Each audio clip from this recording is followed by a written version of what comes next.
Hello everyone, welcome to I exam P. Students, आज इस video में मैं कंटिन्यू करने वाली हूँ हमारा discussion with respect to what to study from the various law subjects और the various acts for the various competitive law exams. So already हमने इस सीरीज को स्टार्ट किया है जहाँ पे कि हमने अभी तक डिस्कस किया है what all things you need to specifically focus under some of the acts which I have already discuss like the constitution, the contract act etcetera. So in this particular video I will be moving ahead with our series discussion। यहाँ पे एक नए app से related important sections areas में आज आपको बताने वाली हूँ। इन केस आपने मिस कर दिया है any of the previous videos of the series where I have discussed what all to study from the constitution of India और द कॉन्ट्रैक्ट एक्ट और the administrative law etcetera, then you can go to the description of this particular video and you can see the link for those videos and you can watch them. But before we move ahead with our today's discussion in this particular video, let me remind you to subscribe to our channel and press on the bell icon so that you can stay tuned and stay updated. Now moving ahead with our today's discussion, जैसा कि मैंने आपको बोला, आज मैं अपने इस series को आगे कंटिन्यू करते हुए डिस्कस करने वाली हूँ what to study from the specific relief act. This is one of those acts which is very basic and common and it comes in most of the competitive law exams. तो आज हम इससे related कुछ important sections, provisions discuss करेंगे and let me remind you over here that in particular videos में जो भी मैंने आपको sections या areas बताए हैं,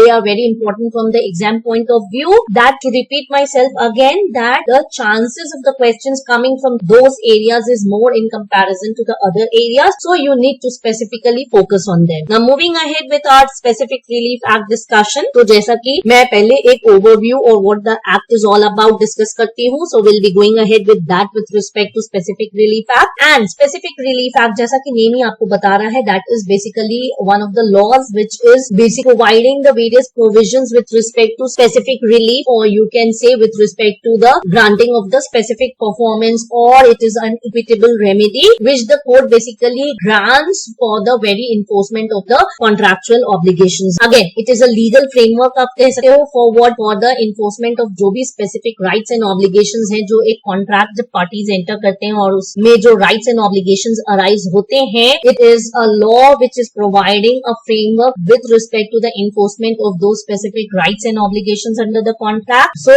इस पूरे एक्ट का एम्फेसिस किस चीज पे है? On the principles of equity and fairness with respect to resolving the disputes and granting the relief. So it is also referred to as equitable remedy because of these reasons. Now moving ahead with the important areas or sections you should focus on under the specific relief act. So you can see over here definition section आपको करना है. Section 4 to 8 you have to basically study and focus on it. But these sections are laying down the provisions with respect to what? Recovery of the possession of property, both immovable and movable. So section 5 and 6 is talking about the immovable property, how this can be brought for its recovery, and section 7 and 8 with respect to the movable property. So ये provisions बहुत important है, आपको यहाँ पे इसे ध्यान से पढ़ना है 4 to 8. Then section 9 is basically providing about the various provisions with respect to the defenses with respect to suits for relief which is based on contract. The defendant can go ahead and plead in his defense any of the grounds that is actually available to him under the Indian Contract Act. Then section 10 is talking about cases in which specific performance of a contract enforceable. So this is very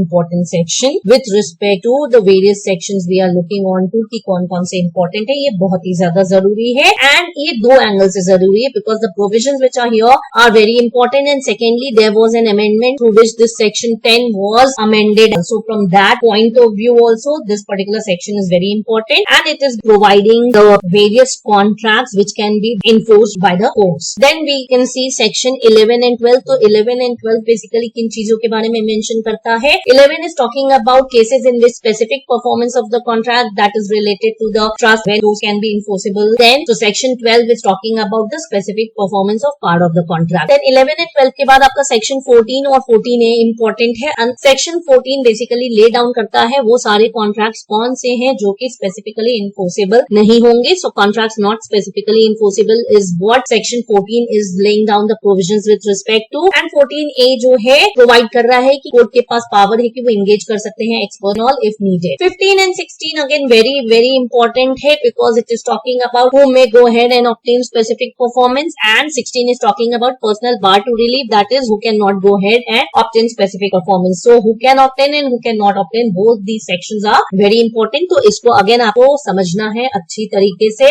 and you have to see who are those parties who can go ahead and obtain the specific performance and those who cannot. Now moving ahead with further sections, यहाँ आप देख सकते हो section 18 which is basically talking about non-enforcement except with variations. There will be actually non-enforcement until and unless there are certain variations which are set up by the dependent, they are being justified. Section 20 जो है हमारा substituted performance of contract. What substituted performance is, the various aspects related to it like the notice and all related aspects that is being covered under section 20. Again this is important section. Then section 20 A, B and C overall idea होना चाहिए. Special provisions for contract relating to infrastructure projects, then special codes with respect to infrastructure project and how there should be expeditious disposal of the suits. So you should have a brief idea of these. From that point it is important. Section 21 बात करता है power to award compensation in certain cases. So what are those certain cases where the court can go ahead and it has the power to award compensation? Section 23 lay down करता है liquidation of damages that is not a part to specific performance. So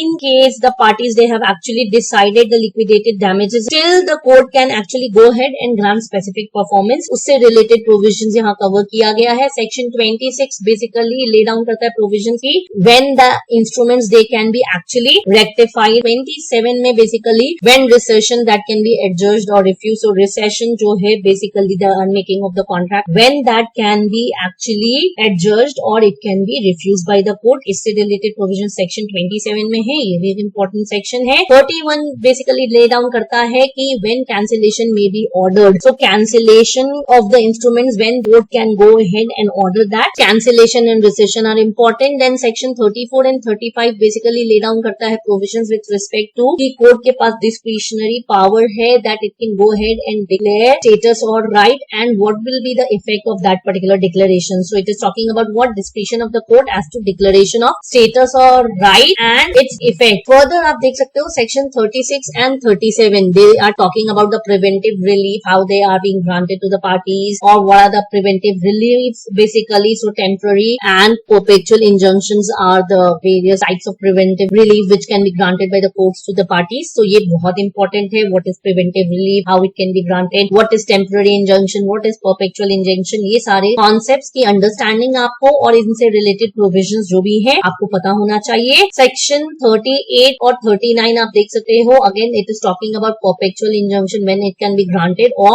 mandatory injunctions what they are and when they can be granted and इससे related provision है. So basically 36 to 39 is talking about the various kinds of injunctions and the preventive relief which can be granted by the court. Section 40 and 41 lay down करता है कि whether damages in lieu of or in addition to injunction that can be granted or not. So whether the court can go ahead and grant damages in lieu of or it could be in addition to injunction or not. And injunction कब refuse कर सकती है court, वो सारे circumstances situations when the court can go ahead and basically refuse to grant injunction they have been provided. The list has been laid down over there in section 41. तो वो list आपको समझना है, आपको पता होना चाहिए कि वो कौन से situations है. So these are the various important aspects or the sections which you have to specifically focus under the specific relief act. And in case if you have any questions, queries or doubt, you can reach us through this email ID which is displayed on the screen or you can even give us a call on this particular number. Apart from this, you can also visit our website wherein you will get details with respect to the various competitive exams. So stay tuned to the channel and stay updated as I will be coming up with further videos in this series जहाँ पे कि मैं discuss करूंगी